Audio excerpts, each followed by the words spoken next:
कहानी कर्नाटक की है और ख़ासतौर पे साउथ कर्नाटक के 5 शहर जिसमें हसन है, मैंगलोर है, बेंगलोर है और 2-3 सिटी, और उन 5 शहर के करीब 6 डिस्ट्रिक्ट 2003 से 2009 के बीच, यानी 6 साल।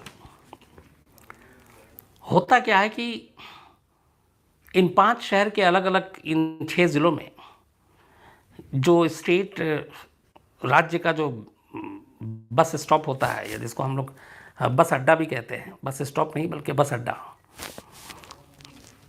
बस अड्डे के लेडीज़ वॉशरूम में लाशें मिलने का एक सिलसिला शुरू होता है। हर बस अड्डे के वॉशरूम में एक महिला की लाश मिलती है। एक पहली लाश मिलती है 2003 में।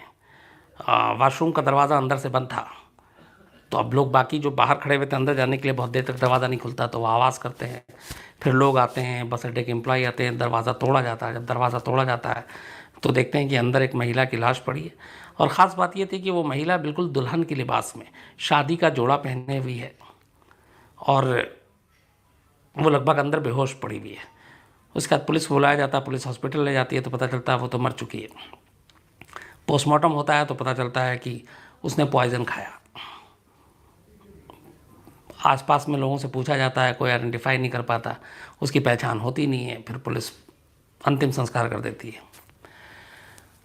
अब उसमें सिर्फ एक चीज़ थी कि दुल्हन के जोड़े में थी, वो दुल्हन के लिबास में थी, लेकिन दूसरी चौंकाने वाली चीज़ ये थी कि सारे कपड़े तो थे उसके बदन पर, लेकिन जेवर एक भी नहीं था, कोई भी। तो ये अजीब था कि एक दुल्हन के लिबास में और जेवर गायब, जबकि दुल्हन आमतौर पर जेवर पहनती है। खैर, थोड़ा दिन गुजरता है, एक दूसरे ज़िले के एक दूसरे बस अड्डे के एक दूसरे वॉशरूम से सेम एक महिला की लाश मिलती है। दरवाज़ा तोड़ा जाता है, पुलिस अंदर जाती है, वो भी पूरे दुल्हन के जोड़े में, पर बदन पे जेवर एक भी नहीं। कुछ वक्त गुजरता है, फिर तीसरे ज़िले के एक तीसरे बस अड्डे पे सेम यही कहानी। लेडीज़ बाथरूम में एक महिला की लाश मिलती है, वो भी दुल्हन के जोड़े में। फिर चौथी, पाँचवीं, छठी, सातवीं, आठवीं, नवीं, 10वीं, करते करते 2003 से 4, 5, 6, 7, 8, 9, 6 साल गुजरते हैं। इन 6 सालों में साउथ कर्नाटका के 5 शहरों के 6 ज़िलों के बस अड्डे से करीब 20 लाशें मिलती हैं, और 20 की 20 लाशें महिलाओं की, और सबकी उम्र करीब 20 से 30 साल के दरमियान, और सभी दुल्हन के लिबास में, पर किसी के भी बदन पे एक भी जेवर नहीं। ख़ास तौर पे बात जो ये कि इनमें से, इन 20 लाशों में से जो 6 साल के अंदर बरामद हुई, 8 लाशें अकेले मैसूर के लश्कर मोहल्ला बस स्टैंड के वॉशरूम से मिली। वहाँ का लश्कर मोहल्ला है मैसूर में, वहाँ से। जबकि 5 लाशें बेंगलोर के, जो वहाँ पे बहुत ही बिजी एक बस अड्डा है वहाँ का, काम्पेगौड़ा बस स्टेशन। तो कंपेगौड़ा बस स्टेशन और दूसरा लश्कर मोहल्ला मैसूर, तो मैसूर और बेंगलोर के ही सिर्फ 2 बस अड्डे से 13 लाशें मिली 6 साल के दरमियान। अब यहाँ सवाल ये है कि जब इतनी लाशें मिल रही है तो पुलिस का काम है कि वो इन लाशों की पहली सुलझाए, कड़ियाँ जोड़े। बट हुआ ये कि ये ज़्यादातर जो लाशें मिली, इनमें से आइडेंटिफाई कोई हुआ नहीं, कोई सामने नहीं आया मरने वाली का। तो पुलिस ने कभी ये सोचा ही नहीं कि ये एक चेन है, या एक सीरियल मर्डर है, या सीरियल किलिंग है। उसने हर केस को इंडिविजुअल लिया। और दूसरी जो पुलिस ने गलती की, चूँकि हर लाश, इनमें से सबके 20 के 20 के जो पोस्टमार्टम कराए, तो जो इनिशियल रिपोर्ट आई वो ये थी कि इनकी मौत जहर से हुई है। और पुलिस ने मान लिया कि इन सब ने खुदकुशी की है, 20 के 20 ने। रीज़न, मोटिव, फैमिली कुछ पता नहीं, लेकिन पुलिस ने अपना पल्ला झाड़ने के लिए ये केस बना लिया कि ये इस लाशें मिली, इस तरह से बाथरूम में मिली, दरवाज़ा अंदर से बंद था। दरवाज़ा चूँकि अंदर से बंद है तो इसलिए फॉल प्ले भी नहीं मान सकते कि कोई बाहर से आके जहर दे गया हो। तो पुलिस का जो लॉजिक था वो ये था कि चूँकि हर लाश मिलने के वक्त बाथरूम का दरवाज़ा अंदर से बंद था और अंदर लाश मिली थी और सबने जहर खाया। इसका मतलब है उन्होंने खुद दरवाज़ा बंद करके जहर अपनी मर्जी से खाया, इसलिए पुलिस ने इसको सुसाइड केस मान लिया। इसके आगे उन्होंने जांच करने की ज़रूरत नहीं महसूस की। और चूंकि ये सारे बहुत ही दूर दराज की महिलाएं, कोई हाई प्रोफाइल ऐसा नहीं जिससे कुछ पता चले, तो इस तरीके से 6 साल हो गए, 20 लाशें मिल चुकी पुलिस को, और पुलिस 6 डिस्ट्रिक्ट भी आपस में इतना तालमेल नहीं कर पाई कि इन लाशों की पहली बुझा सकें। इसी बीच में एक 21वीं लाश मिलती है, और इस बार जो एक लाश मिली वो अनीता नाम की एक लड़की की थी। हाँ, इसका मैं थोड़ा सा आपको बताऊं, ये वहाँ का बंतवाल पुलिस स्टेशन है जहाँ से एक अनीता नाम की करीब 25 साल की लड़की गायब हो गई थी कुछ दिन पहले से। और अनीता की लाश भी वहीं एक बस अड्डे पे जैसे बाकी की लाशें मिली, अनीता की लाश वैसी मिलती है। पुलिस मामले की छानबीन कर रही थी। इधर क्या होता है कि अनीता के गांव में हंगामा हो जाता है, क्योंकि अनीता कई दिन से गायब थी। पुलिस अनीता के घर वालों को भी नहीं ढूंढ पाई थी, क्योंकि दूसरे डिस्ट्रिक्ट का मामला था। अनीता अपने घर से बहुत दूर किसी और बस अड्डे के एक वॉशरूम बाथरूम में मिली थी, और वो अपने ज़िले से बाहर थी। इधर जब अनीता गायब हुई तो उसके गांव वालों ने हंगामा शुरू कर दिया, और उसकी एक वजह थी। 2009 में जब ये मामला सितंबर में अनीता के गायब होने का आया, तो उनके गांव वालों का ये इल्ज़ाम था कि अनीता को एक मुस्लिम लड़के ने भगा लिया है बहला फुसलाकर।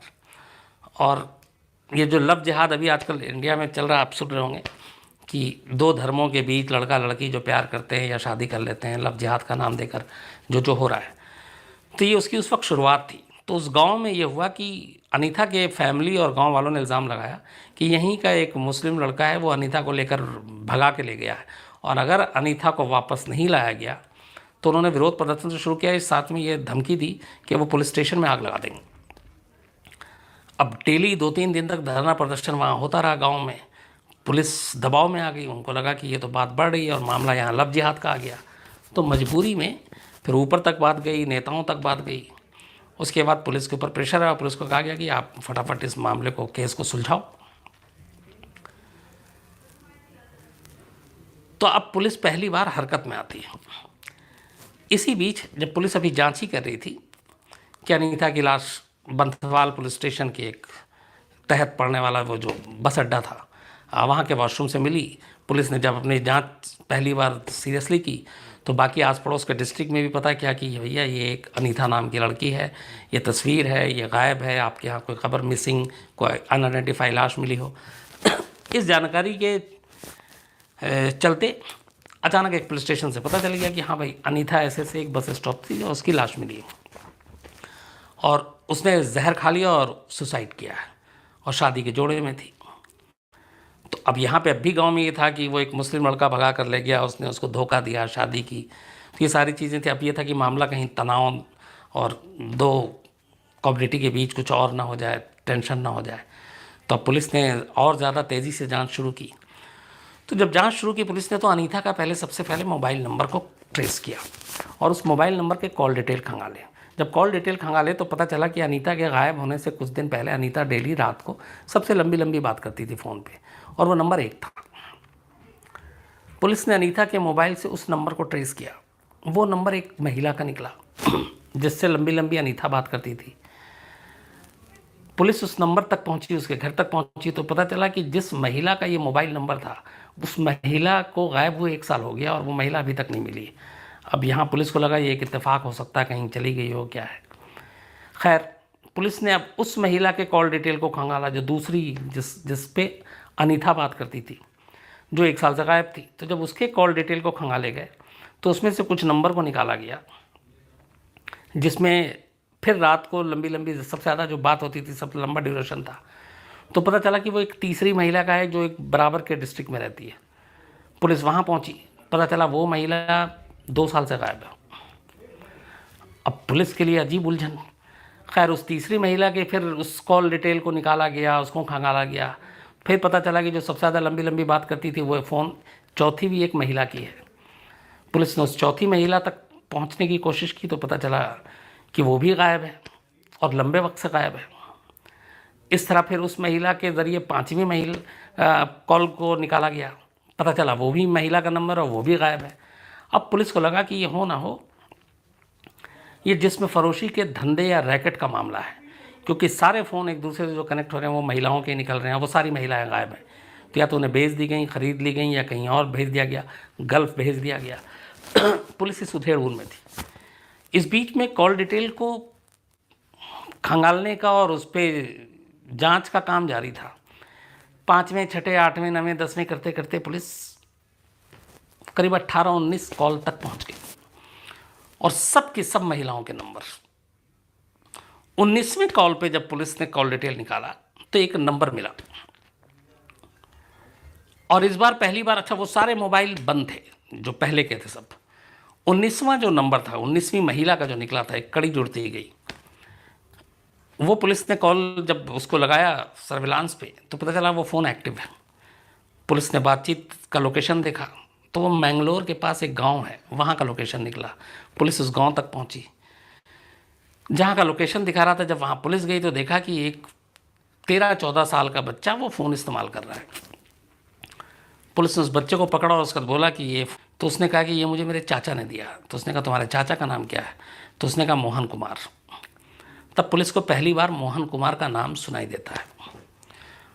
फिर पूछा जाता मोहन कुमार कहाँ है, तो पता चला वो तो घर पे है नहीं।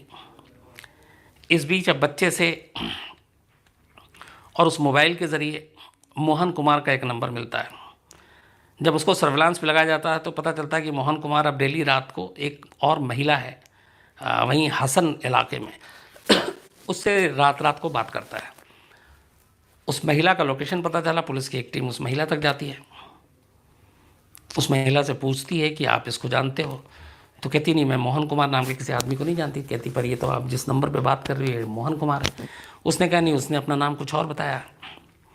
पुलिस को समझ में आ जाता थोड़ा बहुत कि ये पूरा मामला कुछ ना कुछ, अभी भी पुलिस यही था कि ये जिस्म फरोशी का मामला है।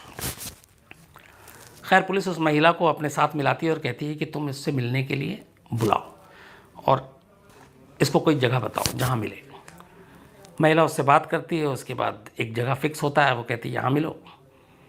महिला वहाँ पहुँचती है सादी वर्दी में पुलिस की टीम, और बताए हुए जगह पे तय वक्त पे वो आदमी वहाँ पहुँच जाता है। और पुलिस जैसी महिला के करीब है वो आता है, पुलिस उसको दबोच लेती है। उसके बाद वो उसे पुलिस कस्टडी में ले जाती है, पुलिस हिरासत में ले जाकर उससे पूछताछ की जाती है। वो अपना नाम बताता है, प्रोफेसर मोहन कुमार। अब जाहिर सी बात है फिर पुलिस टॉर्चर करती है और पुलिस अब ये मान के चल रही थी कि अब एक ये जिस्म फरोशी के रैकेट का खुलासा होगा और वो सारी महिलाएं जहाँ जहाँ बेची गई, खरीदी गई, वो सब किस्सा सामने आएगा। पुलिस के तब होश उड़ जाते हैं जब टॉर्चर के बाद पहली बार प्रोफेसर मोहन कुमार अपना मुंह खोलता है। वो बताता है कि उसने कुल 32 महिलाओं की जान ली है और 32 महिलाओं को मारा है। अब पुलिस के लिए ये खुलासा दंग करने वाला, क्योंकि पुलिस अभी तक एक अनीता का केस सॉल्व करने के लिए निकली थी जिसमें फरोशी के रैकेट का भंडाफोड़ करने की सोच रही थी, और यहाँ अचानक कर्नाटक क्या शायद साउथ इंडिया का सबसे बड़ा सीरियल किलर उसके सामने बैठा हुआ था, मोहन कुमार।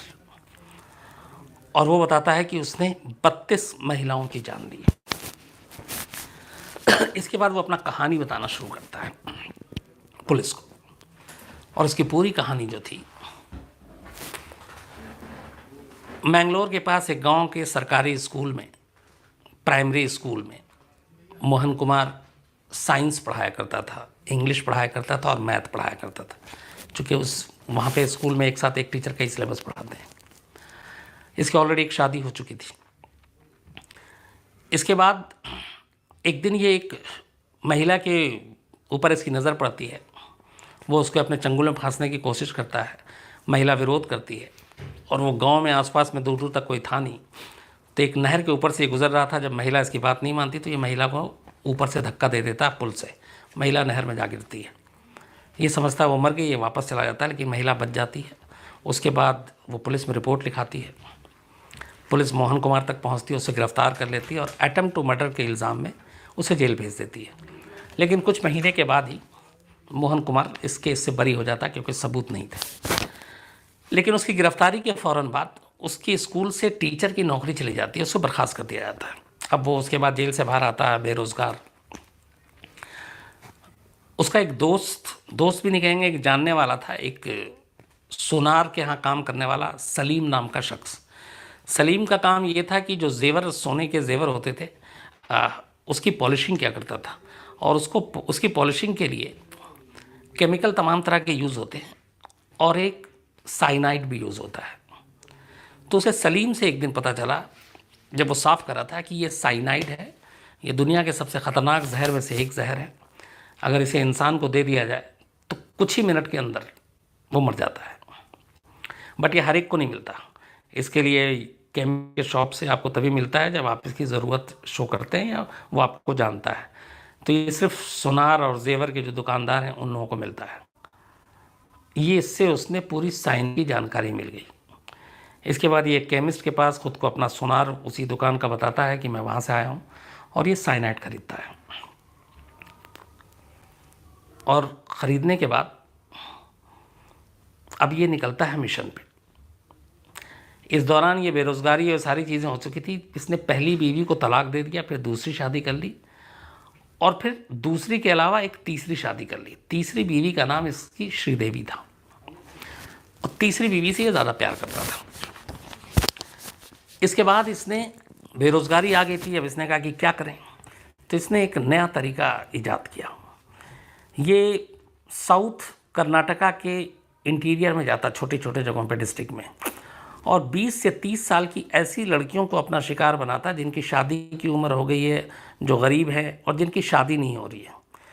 तो आमतौर पे ये जाके बस अड्डे पे खड़ा हो जाता। अच्छा, दिखने में ठीक ठाक, थोड़ा कपड़े वपड़े अच्छे पहनता, टीचर था तो बोलता भी अच्छा था। और जैसे ही बस अड्डे पे ये किसी एक देखता कि ये लड़की है, अकेली है, शादी की उम्र हो गई है, तो ये उससे बातचीत करने की कोशिश करता। अगर सामने से वो भी बातचीत करती तो फिर थोड़ी देर के बाद दोस्ती हो जाती, फिर मोबाइल नंबर एक दूसरे को ले आदान प्रदान कर लेते। इसके बाद ये फिर फ़ोन पे बात करता। बात करने के दौरान झांसे में ले लेता और कहता कि वो उससे शादी करनी है, लेकिन उसकी शर्त ये है कि उसे दहेज नहीं चाहिए। अब उस इलाके क्या, हिंदुस्तान में आज भी कोई ये कहे कि दहेज नहीं चाहिए तो ये बहुत बड़ी बात होती है किसी भी लड़की के माँ बाप के लिए। तो जब ये उसकी होती कि हमें कोई दहेज नहीं चाहिए, सिर्फ तुम बस शादी करनी है, तो वो लड़की झांसे में आ जाती। उसके बाद ये फिर क्या करता कि उस लड़की को एक दिन तय अपना फिक्स देख के बुलाता कि अब शादी करनी है और दुल्हन के जोड़े में आ जाओ और चलते हैं, कोर्ट मैरिज भी करेंगे और मंदिर में भी करेंगे। जो 5 शहर के 6 ज़िले थे, उनमें से हर ज़िले के बस अड्डे की इसने खाक छान मार रखी थी। तो उस बस अड्डे के जो सबसे करीब गेस्ट हाउस या लॉज होता, ये वहाँ रूम बुक कर देता, और उसके बाद फिर वो लड़की आती, ये कहता कि चलो अब शादी करेंगे हम। फिर ये बाकायदा मंदिर में उसको दिखाने के लिए उसी दिन शादी करता। शादी करने के बाद दुल्हन के जोड़े में ये उस लॉज में पहुंचता जहां ये पहले जो इसने रूम बुक कर रखा है। लॉज में जाने के बाद बाकायदा सुहागरात मनाता। फिर सुबह उठता, और सुबह का इसका तरीका ये था कि कहता कि आओ थोड़ा वॉक पे चलते हैं। तो वॉक पे आदमी जो जाता है जनरली जो नॉर्मल कपड़े पहन के जाता है, लेकिन ये चूँकि शादी हुई थी तो दुल्हन के लिबास में ही लेके जाता। बट ये कहता है कि अपने बाकी जेवर वेवर सब यहीं रख दो, हम लोग वॉक के लिए चलते हैं। वॉक के लिए जाता, चूँकि लॉज से एकदम सबसे जो बस अड्डा है उसके करीब ही ये वो लॉज लेता था। बस अड्डे तक टहलने के बहाने, वॉक करने के बहाने वहाँ तक ले जाता, और उसके बाद ये कहता जो साइनाइड इसने ख़रीद कर रखा था उसका इस्तेमाल क्या करता था कि वो टैबलेट या कैप्सूल की शक्ल में उस साइनाइड का लेस उस पर लगा देता था और उसको फिर रैप कर देता था। और रैप करने के बाद ये अपनी एक रात पुरानी बीवी को वो सुबह देता और कहता तुम एक काम करो, इससे प्रेगनेंसी नहीं होगी और अभी हमारी शादी हुई है, अभी इतने जल्दी बच्चे भी नहीं होंगे, तो ये तुम खा लेना ये गर्भ निरोधक दवा है, लेकिन इसको खाने से कई बार चक्कर वक्कर भी आता है, थोड़ी सी तबीयत वो होती है या उल्टी भी आ सकती है, तो तुम इसको बाथरूम या वॉशरूम में खाना। तो ये बता के, ये पूरा सीन बांध के ये बस अड्डे तक ले जाता और बस अड्डे के वॉशरूम के बाहर खड़ा हो जाता, कहता ये लो दवा, ये पानी, और इसको वॉशरूम में खाना और बैठ के खाना ताकि चक्कर ना आए और उल्टी भी ना हो तो पानी रख लो। ये कह के वो उधर दरवाज़ा बंद होता। इसको इतना ज़्यादा कॉन्फिडेंट है कि अब वो ज़िंदा नहीं आएगी, या वापस गेस्ट अपने लॉज या गेस्ट हाउस में जाता, उसके सारे जेवर बाकी सामान उठाता और सीधा नए ठिकाने की तरफ चला जाता। इधर थोड़ी देर तक दरवाज़ा नहीं खुलता, फिर लोग आते, फिर दरवाज़ा पीटा जाता, फिर पुलिस को बुलाया जाता, अंदर वो मुर्दा। इस तरीके से इसने 20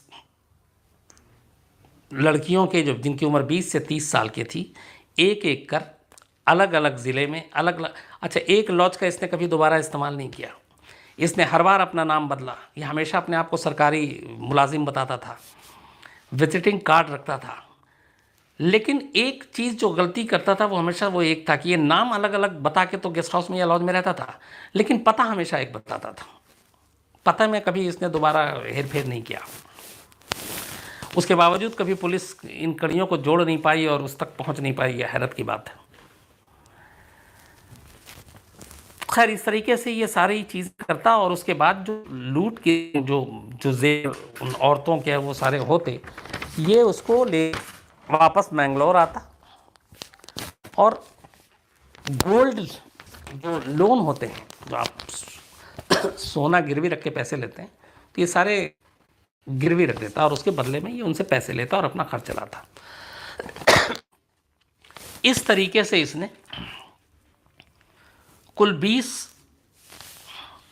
जो हालांकि इसने 32 मानी। हाँ, आपको ये बताऊं कि इसने कहा मैंने 32 लड़कियों को मारा है इस तरीके से, लेकिन पुलिस को प्रूफ जो मिला, उसने कहानी सुनाई उन 20 लड़कियों की फैमिली, और ये तो इस्टेब्लिश हो गया कि हाँ ये 20 गायब हैं, और जो बताया जब तब से गायब हैं और वो कभी लौट के नहीं आई। वो सिर्फ जिस पुलिस स्टेशन में वो लावारिस लाश मिली वहाँ से भी कंफर्मेशन मिल गया क्योंकि उनके फोटोग्राफ्स रखे गए थे, लेकिन 12 लड़कियों के डिटेल जिसने बताए थे वो मैच नहीं किए। तो कातिल कह रहा था कि मैंने 32 किए हैं, लेकिन पुलिस के पास 20 के ही सबूत मिले और उसी 20 को लेके फिर मुकदमा चलना शुरू हुआ। लेकिन जैसे ही अदालत का, तो ये साफ मुकर गया, उसने कहा कि मैंने एक भी कत्ल नहीं किया। तो उसने कहा लेकिन ये जो 20 मिली हैं इसका क्या? तो उसने बोला मैंने उनमें से किसी को नहीं मारा, वो सब मुझसे शादी करना चाहती थी, मुझसे प्यार थी और मैंने शादी करने से मना कर दिया क्योंकि मैं शादीशुदा हूँ। तो इस गम में उन सब लोगों ने सुसाइड कर लिया और साइनाइड खा लिया। ये उसने कहानी पुलिस को सुनाई। तो उसने बोला ये क्या इत्तेफाक है कि सभी दुल्हन के जोड़े में सभी उससे पहले तुम्हारे साथ लॉज में। तो अब यहाँ पे उसने जो पुलिस की कमियां उजागर की। यहाँ एक बात और ख़ास बताऊँ आपको कि जब मुकदमा चलना शुरू हुआ तो इससे कहा गया कि तुम्हारा सरकारी वकील मिलेगा। तो इसने कहा नहीं, मुझे सरकारी वकील पे भरोसा नहीं है, मैं अपनी पैरवी खुद करूँगा क्योंकि सरकारी वकील मुझे मरवा देगा। और इसने खुद अपना केस लड़ना शुरू किया, इसने वकील लेने से मना कर दिया और ये बाकायदा अपने केस को स्टडी करता, जेल में पढ़ता, मैंगलोर के पास जेल है वहाँ ये रह रहा। इसने जो पॉइंट उठाया, और वो पुलिस की कोताही भी है, कि जो 20 लाशें मिली थी बस अड्डे के वॉशरूम से, उन 20 के पुलिस ने पोस्टमार्टम कराए, सबकी रिपोर्ट आई कि मौत जहर से हुई है। लेकिन 2 को छोड़ के 18 के पुलिस ने विसरा रिपोर्ट ही नहीं भेजे जिससे इस्टेब्लिश हो सके कि कौन सा जहर दिया गया है, और वो विसरा रिपोर्ट के बिना मुमकिन नहीं है। जबकि बाकी सबका अंतिम संस्कार हो गया तो आगे चल के वो हो भी नहीं सकता था। सिर्फ जो 2 के इन्होंने विसरा फॉरेंसिक जो जाँच हुई, उन 2 में साइनाइड निकला। तो इसने कहा कि जब ये आया कि आपने 20 के 20 को साइनाइड दिया, तो उसने कहा नहीं, आपके पास तो फॉरेंसिक रिपोर्ट है, इसमें से सिर्फ 2 के बारे में साइनाइड का जिक्र है, 18 के बारे में तो है ही नहीं, सिर्फ जहर है, लेकिन कौन सा जहर, क्या जहर, फॉरेंसिक जांच नहीं हुई, विसरा रिपोर्ट गया नहीं। तो ये केस अजीब इसके साथ था। लेकिन खैर, इसकी तमाम इन दलीलों को दरकिनार करते हुए 2013 में मैंगलोर की जो सेशन कोर्ट है, उसने 3 मामले में इसको फांसी की सज़ा दी और बाकी मामले में उम्र कैद की दी। बाकी के सारे अभी केस चल रहे हैं एक एक करके। पर जिन मामलों में इसको सजाए मौत दी गई थी, 2017 में हाई कोर्ट ने उस फांसी की सज़ा को उम्र कैद में तब्दील कर दिया। लेकिन अभी ये शुरुआत है, अभी सिर्फ 5-7 ही मुकदमे के फैसले आए हैं, जबकि एक एक कर इसके ऊपर 20 कत्ल के मामले हैं और अदालत ने 20 के 20 मामले को अलग अलग चलाने का फैसला किया है। तो 5 से 7 मामलों में फैसला आ चुका है, जिसमें कुछ में फांसी हुई थी जिसको उम्र कैद में तब्दील कर दिया गया, लेकिन बाकी सब में इसको उम्र कैद ही है। बाकी के अभी फैसले आने बाकी हैं और वो फैसला जब आएगा तब देखेंगे। मामला सुप्रीम कोर्ट तक भी नहीं गया है और इसमें लूपहोल्स भी बहुत हैं, जिसको इसलिए वो खुद केस लड़ रहा है। जैसे उसने कहा कि विसरा रिपोर्ट या फॉरेंसिक आपने जांच क्यों नहीं कराई। एक जगह चार्जशीट में लिखा गया कि इसने सारे जो पैसे जो जेवर चुराए वो उसके बदले लोन लिए, इसने गिरवी रख दिया, जो गोल्ड लोन देते हैं। एक जगह पुलिस ने लिख दिया कि सारे जेवर बेच दिए। तो ये खुद खड़ा होकर जब अपनी पैरवी कर रहा था तो बाकायदा इसने अदालत में कहा कि जज साहब ये बताइए कि ये जो 2 लाइनें इनमें से कौन सी सही है, पुलिस वाले खुद ही बताएं। एक जगह कह रहे हैं कि जेवर बेच दिया, एक जगह कह रहे हैं कि गिरवी रख के पैसे लेता हूँ। तो अब आप बताओ। तो पुलिस वालों के भी पसीने छूटे, क्योंकि गलती तो है, आप 2 थ्योरी नहीं बता सकते हैं। लेकिन कई चीज़ें ऐसी हैं, अच्छा इसमें कोई डायरेक्ट विटनेस नहीं है, किसी ने भी इसको कत्ल करते हुए, पॉइजन देते हुए या बाथरूम के अंदर किसी महिला को छोड़ते हुए कभी नहीं देखा। लेकिन कुछ चीज़ें इसके खिलाफ गई। जैसे एक ईश्वर भट्ट, ये बंतवाल में ही एक दुर्गा परमेश्वरी मंदिर है, उसके पुजारी हैं। इनकी गवाही भी बड़ी इंपॉर्टेंट थी। इन्होंने ये कहा था कि जब ये अनीता के कत्ल के बाद, क्योंकि वो डेट मैच कर गया था कि किस तारीख को, उसके नेक्स्ट डे ये साइनाइड मोहन या मोहन कुमार कहिए, ये इस मंदिर में पहुंचा और ईश्वर भट्ट पुजारी से मिला और उनसे जाके ये बोला उसने कि पुजारी जी, अगर किसी महिला का कत्ल कर दिया जाए तो उस कत्ल के बाद उस हत्या के पाप से बचने के लिए क्या कोई पूजा, कोई स्पेशल पूजा, इस तरह की कोई चीज़ होती है?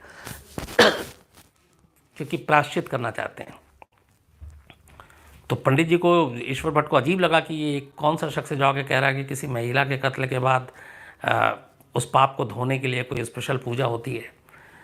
तो पहले उन्हें लगा कि ये ऐसे ही पूछ रहा है, लेकिन जब उन्होंने बताया कि हाँ होती है, उस पूजा का नाम है कुमकुम अर्चना पूजा, तो बाकायदा इस मोहन कुमार ने ईश्वर भट्ट पंडित से इसी दुर्गा परमेश्वरी मंदिर में, जो बंतवाल एरिया में है, कुमकुम अर्चना पूजा करवाई और उसके बाद वहाँ से गया। तो जब ये चीज़ें खुली, उसके बाद मीडिया में हाईलाइट हुई, तो फिर ईश्वर भट्ट ने ये बात बताई, तो फिर जो पुलिस है उसने उनको गवाह बनाया और कोर्ट में ले गई और कोर्ट में बाकायदा उन्होंने गवाही दी। तो ये एक बड़ा इम्पोर्टेंट एक उसके खिलाफ गवाही है। लेकिन कमाल ये है कि इसमें कई चीज़ें, जब मैंने आपको इसलिए शुरू में कहा था कि सिर्फ कहानी बताऊंगा, बाकी इसमें सारी चीज़ें, कि कैसे एक फ़ोन के बाद एक एक कर 18-19 फ़ोन का सिलसिला मिलता है, कैसे एक एक कर दुल्हन के लिबास में बस अड्डे के लेडीज़ वॉशरूम से एक एक करके लाशें मिलती हैं, और पुलिस इतने बड़े तादाद में इतनी लाशें मिली और एक ही तरीके से, और फिर भी कभी सोच नहीं पाई कि ये सीरियल किलिंग हो सकती है। कैसे पुलिस इसको एक जिसमें फरोशी का धंधा ही मान के चल रही थी और सीरियल किलिंग का मामला निकला, और कैसे एक शख्स एक रात की सिर्फ दुल्हन बनाता था और उसको लूट लेता था और सीधे साइनाइड दे देता था। इसीलिए मोहन कुमार के नाम की जगह इसको साइनाइड कुमार के नाम से ये कर्नाटका में आज भी उतना ही कुख्यात है और लोग इसकी कहानी सुन के डरते हैं। लेकिन ये आज भी अपने आप को बेकसूर बताता है और कहता है कि मैंने कोई कत्ल नहीं किया, बल्कि उन सब ने खुदकुशी की है, इसलिए कि वो सब मुझसे प्यार करती थी और मुझसे शादी करना चाहती थी और मैं उनसे शादी नहीं कर सकता था। तो ये थी साइनाइड कुमार की कहानी।